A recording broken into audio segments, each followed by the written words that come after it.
Okay, let's drill down into the issues there for you. Ali Fatullah Najed is a visiting fellow at the Brookings Doha Center and associate at the Harvard Kennedy School's Iran project. Ali Fatullah Najed, this is not regime collapse, but equally on the other end of the question, I guess, it is not a small isolated incident. So, how do we label this? What do we describe it as being? Well, I mean, those are, with no doubt, the most politicized demonstrations we have had in Iran for a very long time. And clearly the slogans are anti-regime, so they target all factions of the Islamic Republic, all factions of the establishment. And regime change is such a loaded term because it was misused by a lot of imperialist projects in the past. But what is clear is that people are not happy with the current regime in Iran. What does it tell us about the leadership and who's driving this? Because, I mean, in a sense, would it be better if the demonstrations had just fizzled and died away? Because now the government obviously feels the need to react to something. Well, first of all, we don't see any leadership, as was the case in the Arab uprising in 2010, 2011. And of course, which is different to the 2009 Green Movement in Iran, where we have had some kind of leadership coming from parts of the elite who are really, toning down a bit of the demands that many had.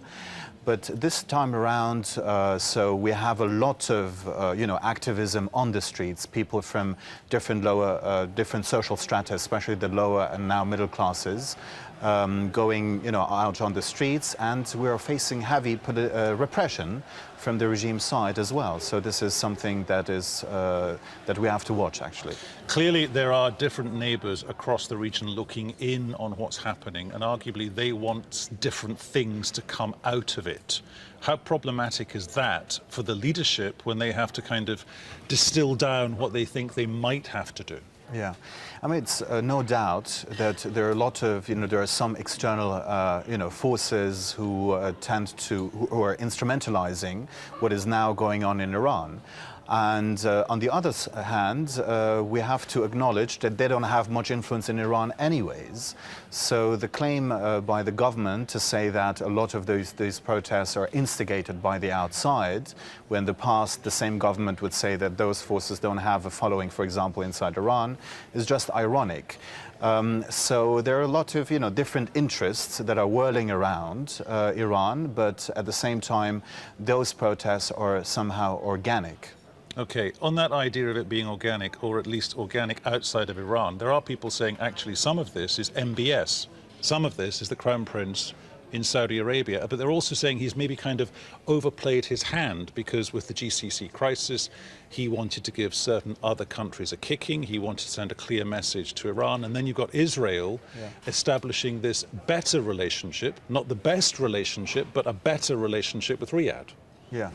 I mean, obviously, I was actually alluding to those forces outside of Iran. And for example, the Saudis are also supporting an obscure Iranian cult called the Mujahideen Khalq, who used to be, who are in so-called opposition group, but are degenerated into a cult and a terrorist group. And all those groups are trying to say that, yeah, we have some kind of following in Iran, and what is happening is, actually happening with our support or whatsoever.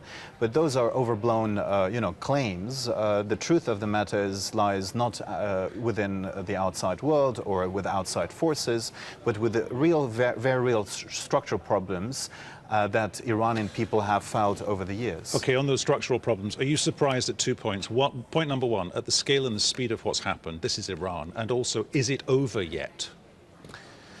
Well, I'm not surprised, given if you have been objectively following the socioeconomic indicators in Iran, where you see a huge portion of the population, perhaps people are talking about half of the population living around the poverty line, and who have not been benefiting from either the reformist politics or the Rouhani presidency's economic policies, neither from the conservative side. On the other hand, you have a fundamental lack of democratic rights in Iran. So if you take all those structural factors, plus the contingent factors, the more recent factors, so the government's response to the earthquakes, student and labor protests, and most recently the budget announcement of the Rouhani government that was not really addressing those socioeconomic and political grievances, which is, which escalated the situation. And so if you take the structural and contingent factors, you cannot be very much surprised. Ali Fatullah Najed, many thanks.